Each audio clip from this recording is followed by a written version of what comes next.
What's up et catch addicté, bienvenue dans cette nouvelle vidéo, c'est Jimbo et je serai votre commentateur aujourd'hui. Et aujourd'hui mes chers amis catch addicts, on se retrouve pour les résultats du SmackDown du 17 décembre 2021. Donc assez discuté et let's go!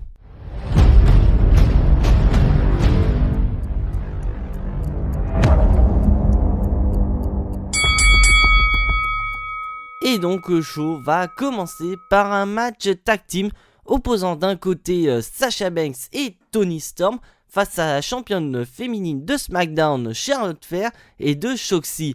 Parce que je vous rappelle que WWE nous le rappelle très bien que d'un autre côté on a une rivalité entre Shotzi et Sasha Banks. Et aussi du fait que Toni Storm est la challengeuse officielle au titre féminin de SmackDown de Charlotte Flair, puisque cette dernière a affronté la championne la semaine dernière dans un contender match, mais comme Charlotte Flair s'est fait disqualifier, et bah Toni Storm a gagné son opportunité. Et donc très clairement le match j'ai pas trop bien aimé, parce qu'on voit très clairement que quand Shotzi et Toni Storm sont dans le ring, les fans s'en foutent royalement. Mais par contre, quand on a Sasha Banks et Charlotte Flair, ah bah là, le public est en ébullition. Parce que bien sûr, je tiens quand même à vous rappeler que Sasha Banks et Charlotte Flair ont quand même eu une immense rivalité, notamment le tout premier Hell in a Cell match féminin qui a eu lieu en 2016. Et donc on va passer ce fait historique, et donc le match se termine par une victoire de Toni Storm et de Sasha Banks par un tombé de Toni Storm sur la championne en personne. Donc d'habitude j'ai un peu de mal quand les champions prennent des tombés, mais c'est vraiment un bon tombé pour Toni Storm, parce que très clairement il faut construire Toni Storm très forte pour qu'elle soit une challengeuse très crédible contre Charlotte Flair. Et à noter que un peu plus tard dans la soirée, on nous informe que Toni Storm affrontera Charlotte Flair la semaine prochaine avec le titre féminin de SmackDown en jeu. Donc selon vous, est-ce que Toni Storm va récupérer le titre féminin de SmackDown, ou bien comme la semaine dernière, Charlotte Flair va se faire disqualifier et on aura un deuxième match entre les deux catcheuses lors de Day 1. On va passer au prochain match de la soirée, et ce sera un match tag team opposant cette fois-ci les Viking Raiders face à une équipe composée de Jinder Mahal et de Shanky. Bon, très clairement, quand on a Jinder Mahal et Shanky dans le ring, c'est vraiment pas ouf.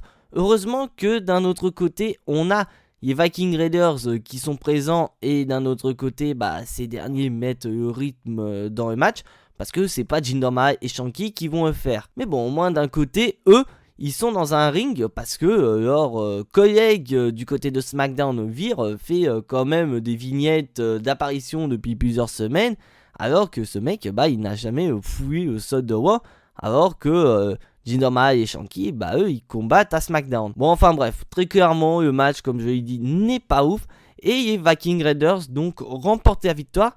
Et j'espère sincèrement que grâce à cette victoire sur Jinder Mahal et Shanky, les Viking Raiders pourront aller vers les titres par équipe de SmackDown une fois que la rivalité entre les Usos et New Day sera terminée. Et on se retrouve pour un nouvel épisode du Happy Talk animé par nos chers Happy Corbin et Rick Atmos. Et comme d'habitude, cet épisode du Happy Talk est très mauvais, avec Happy Corbin et Rick Atmos qui ont volé l'épée de Drew McIntyre, qui ce dernier a planté dans le bureau d'Adam Pearce, après que ce dernier malheureusement voulait rendre des comptes à Adam Pearce du fait qu'il n'était pas dans cette fameuse bataille royale pour couronner un nouveau challenger numéro 1 au titre de champion universel. Et donc Happy Corbin et Rick Atmos vont balancer des blagues, clairement des blagues à deux balles en rapport avec Drew McIntyre et son épée.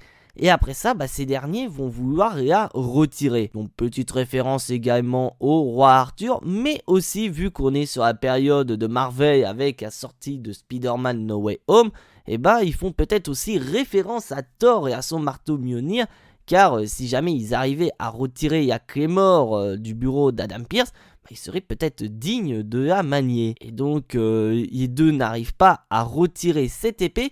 Même en s'y mettant à deux, il n'y arrive toujours pas, jusqu'à ce que Drew McIntyre arrive, et le public était heureux de voir Drew McIntyre présent, parce que même durant Happy Talk, les fans ils en avaient tellement marre, parce que je vous rappelle que cet épisode de SmackDown a lieu à Chicago, donc à terre natale de CM Punk, et les fans très clairement chantaient CM Punk pendant que Happy Corbin et Rick Moss étaient en train de parler. Et donc après ça, Drew McIntyre parvient, lui, à retirer son épée du bureau d'Adam Pearce, donc ce dernier en est effectivement digne de s'en servir, et il a voulu découper Happy Corbin. Donc d'un côté, je comprends la WWE de vouloir éloigner un petit peu Drew McIntyre du titre universel pendant que Roman Reigns est occupé avec Brock Lesnar, mais je suis désolé, WWE, ne nous mettez pas Happy Corbin sur la route de Drew McIntyre, parce que très clairement, au moment où Drew McIntyre va repointer au bout de son nez du côté du main event, on n'y croira pas énormément. Et on passe au prochain match de la soirée, Cesaro contre Ridge Holland accompagné de Sheamus. Et le match, franchement, je n'ai pas du tout aimé, alors que tu te dis Cesaro contre Ridge Holland pourrait être un très bon match, mais malheureusement WWE n'a pas vu ça du même œil. Car juste avant que le match commence, on a Sheamus qui distrait l'arbitre, ce qui permet à Ridge Holland d'attaquer Cesaro au niveau des côtes qui étaient déjà meurtries. Et donc on s'en doute très bien que Ridge Holland, durant l'intégralité du combat contre Cesaro, va cibler le point faible de ce dernier, c'est-à-dire ses côtes. Et donc le match va durer quelques minutes car Sheamus va distraire Cesaro, ce qui va permettre à Ridge Holland de remporter le match avec un Power CM. Et bien sûr, je vous informe qu'il s'agit de la toute première victoire de Ridge Holland à SmackDown, car malheureusement son premier match à WWE était contre Cesaro et ce dernier avait perdu. Donc très clairement, ce n'est pas une rivalité que j'adore, car malheureusement ça avance pas des masses, c'est vraiment des combats par-ci par-là juste histoire de faire passer le temps à chercher à mettre Ridge Holland en avant grâce à cette victoire face à Cesaro. Mais très clairement, je suis un peu dégoûté pour Cesaro, alors que c'est quand même un de mes catcheurs préférés. On repart dans le ring avec Naomi qui va nous présenter sa liste de vœux pour Noël. Car elle va expliquer que pour n'importe qui, on a tous une petite liste qu'on doit envoyer au Père Noël pour avoir des cadeaux par-ci par-là. Donc son vœu le plus cher est d'avoir un match 1 contre 1 face à Sonya Deville. Et donc bien sûr Sonya Deville arrive et est chaude pour affronter Naomi. Donc elle commence à retirer sa veste. Sauf que malheureusement pour Naomi, c'était une diversion pour permettre à une certaine catcheuse du nom de Shayna Baszler d'attaquer Naomi. Et donc on va enchaîner directement sur un match entre Naomi et Shayna Baszler, et très clairement c'est le pire match de la soirée, car en effet le match va durer que quelques secondes et Naomi va battre Shayna Baszler avec un roll-up. Alors très clairement ce segment est le segment flop de la soirée, car malheureusement ça fait plusieurs semaines qu'on a cette confrontation entre Naomi et Sonya Deville. Et à noter que la semaine dernière, c'était le meilleur segment entre les deux catcheuses, car on avait les débuts de Xiai qui est venu sauver bien sûr Naomi.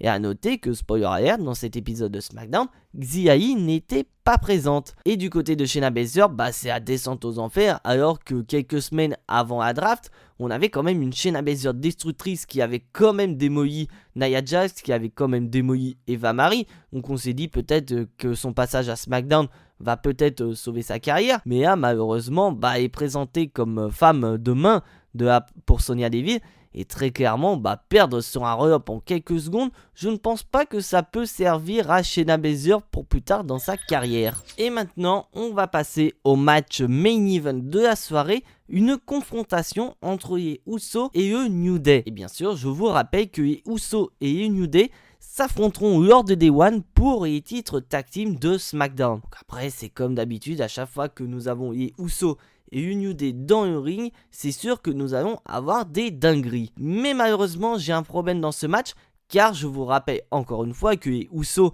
et le New Day s'affronteront lors de Day One pour les titres tag team de SmackDown. Donc pourquoi faire une confrontation entre les deux équipes lors d'un épisode de SmackDown? Et donc on va revenir au match, et le match très clairement, on voit une mise en avant de la part de Xavier Woods, parce que c'est normal, c'est le roi du ring, donc c'est normal qu'il soit mis en avant. Bien sûr, WWE ne cherche pas forcément à mettre Kofi Kingston en arrière-plan, parce que c'est ce dernier qui va donner la victoire au New Day avec son fameux Trouble in Paradise. Donc les Usos malheureusement ne restent pas forts, car ils perdent un match contre leur challenger numéro 1 officiel lors de Day One. Donc pour Day One, Jey Uso commence très mal leur rivalité contre New Day avec une défaite à mettre au compteur. Et maintenant, on va passer à la séquence main event de la soirée avec notre cher chef tribal, notre champion universel, j'ai nommé Roman Reigns, qui fait également son retour. Parce que la semaine dernière, on nous avait informé que Roman Reigns n'était pas présent. Il avait pris une petite semaine de congé. Et donc dans un premier temps, Roman Reigns va faire une petite leçon de morale à ses cousins Jey Uso, parce que bien sûr ces derniers viennent tout juste de perdre contre New Day, contre leur challenger numéro 1 au titre de SmackDown pour Day One. Donc Roman Reigns déjà dans un premier temps n'est pas très content. Et dans un second temps, Roman Reigns va confronter son ami, son avocat, Paul Heyman, par rapport à un certain Brock Lesnar. Et d'ailleurs, Brock Lesnar est présent lors de SmackDown, car un peu plus tôt dans la soirée, on avait Paul Heyman qui attendait Roman Reigns dans le parking, et à un moment donné, il avait vu Brock Lesnar en pensant que c'était Roman Reigns. Et là, Roman Reigns va vouloir que Paul Heyman lui rende des comptes par rapport à ce qui s'est passé ces dernières semaines, ces derniers mois, par rapport à Brock Lesnar. Notamment sur le fait que Brock Lesnar était présent à SummerSlam, que Brock Lesnar a eu sa suspension levée, bref, tout un tas de choses concernant Brock Lesnar, et que ce dernier avait insinué que tout ça était grâce à son avocat Paul Heyman. Donc Roman Reigns va demander à Paul Heyman si effectivement ce dernier est derrière tout ce qui se passe autour de Brock Lesnar, donc c'est-à-dire son arrivée à SummerSlam, sa draft du côté de SmackDown, sa suspension qui est levée. Bref, est-ce que Paul Heyman est derrière tout ça? Et donc Paul Heyman lui dit non, il n'est pas derrière tout ça, et il va dire à Roman Reigns que si il a fait tout ça, c'est pas dans le but à Brock Lesnar, c'est dans le but de protéger son chef tribal, c'est de protéger Roman Reigns face à Brock Lesnar. Et là on voit que Roman Reigns il est un peu dégoûté parce que pour lui il est protégé, alors qu'il est présenté très fort et qu'il n'a besoin de l'aide de personne pour faire mordre la poussière à Brock Lesnar. Et là on va avoir un petit câlin entre Roman Reigns et Paul Heyman, où Roman Reigns va remercier Paul Heyman pour ses années de service, pour tout ce qu'il a fait à la famille, mais malheureusement il va le virer. Et là on a un Paul Heyman qui est vraiment sans dessus dessous, qui commence un peu à chier dans son froc, et Roman Reigns va se retourner et coller un énorme Superman Punch à Paul Heyman. Donc très clairement, le roman d'amitié entre Paul Heyman et Roman Reigns va prendre fin lors de cet épisode de SmackDown. Et après ça, Roman Reigns a voulu dégommer, a voulu en finir avec Paul Heyman en lui donnant des coups de chaise, en lui faisant un petit concerto fait made in Roman Reigns. Et on va avoir le sauveur Brock Lesnar qui va arriver, qui va porter déjà un F5 sur chacun des Usos, et il va confronter Roman Reigns, et très clairement Brock Lesnar va rouler sur Roman Reigns en lui portant deux gros F5. Et très clairement ce segment main event autour de Roman Reigns, Paul Heyman et Brock Lesnar est vraiment pour moi le top de la soirée, le top de cet épisode de SmackDown. Alors, bilan de cet épisode de SmackDown. Heureusement qu'on a le segment main event entre Brock Lesnar et Roman Reigns pour sauver les meubles, parce que sinon cet épisode de SmackDown serait très mauvais. Parce que tout simplement, on sent que WWE, la fin d'année, arrive très vite pour eux, car ils sont vraiment en manque de créativité d'un autre côté. Parce que je tiens quand même à vous rappeler, déjà en plus le champion intercontinental Shinsuke Nakamura n'est même pas présent, et on a appris que la semaine prochaine, il y allait avoir un gauntlet match à 12 catcheurs, et le gagnant obtiendra une opportunité contre Shinsuke Nakamura pour le titre intercontinental. Alors que je vous rappelle qu'il y a de ça quelques semaines, Happy Corbin a quand même battu Shinsuke Nakamura dans un contender match, donc techniquement ça devait être Happy Corbin, le challenger numéro 1 au titre intercontinental de Shinsuke Nakamura. Et non, parce que ce dernier est en rivalité contre Drew McIntyre. Et de l'autre côté, on a un excellent match certes entre New Day et Uso, mais le problème c'est que comme les deux vont s'affronter lors de Day One, c'est un peu con de les mettre en confrontation dans un show hebdomadaire. Et du côté féminin, bien sûr Sonya Deville et Naomi, c'est une véritable catastrophe. Et l'opener entre Toni Storm, Sasha Banks contre Shotzi et Charlotte Flair est certes pas trop mauvais, Mais les fans ne sont pas du tout derrière Toni Storm et Shotzi. C'est Sasha Banks et Charlotte Flair qui ont tout l'applaudissement du public. Voilà, les fans sont à fond derrière elle. Bien que voilà, ça a été assez intelligent de donner la victoire à Toni Storm pour la consolider en tant que challengeuse crédible contre Charlotte Flair. Mais le fait que les deux catcheuses s'affrontent la semaine prochaine à SmackDown me hype pas énormément. Après, j'espère sincèrement que Charlotte Flair va se faire disqualifier et que nous aurons un deuxième match entre les deux catcheuses pour Day One. Mais sinon, à part ça, heureusement que Main Event est présent parce que vraiment ça redonne beaucoup de niveau dans cet épisode de SmackDown. Mais n'empêche, il reste très très moyen si on retire le Main Event. Mais là, franchement, je sais pas si vous êtes d'accord avec moi, mais j'adore le Brock Lesnar actuel. Babyface à fond, et là le fait qu'il démolisse Roman Reigns, c'est génial. Après maintenant la question qu'on peut se poser, c'est quelle va être la suite pour Paul Heyman.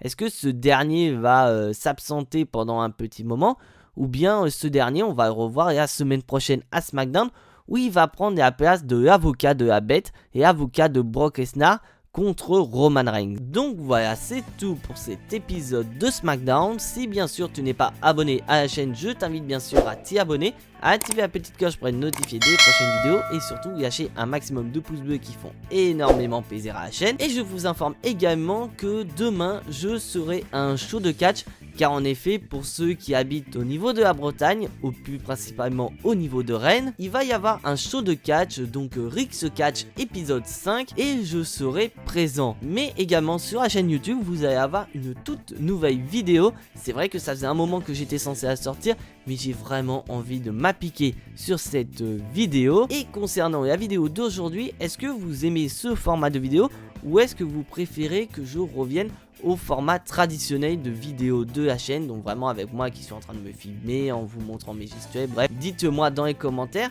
car je suis curieux de connaître votre opinion. Mais en attendant, soyez tous très très fiers d'être des catch addicts et n'oubliez pas que catch c'est la vie, le catch c'est la meilleure chose qui soit, le catch vie. C'était Jimbo, je vous fais à tous en attendant des gros bisous et à la prochaine.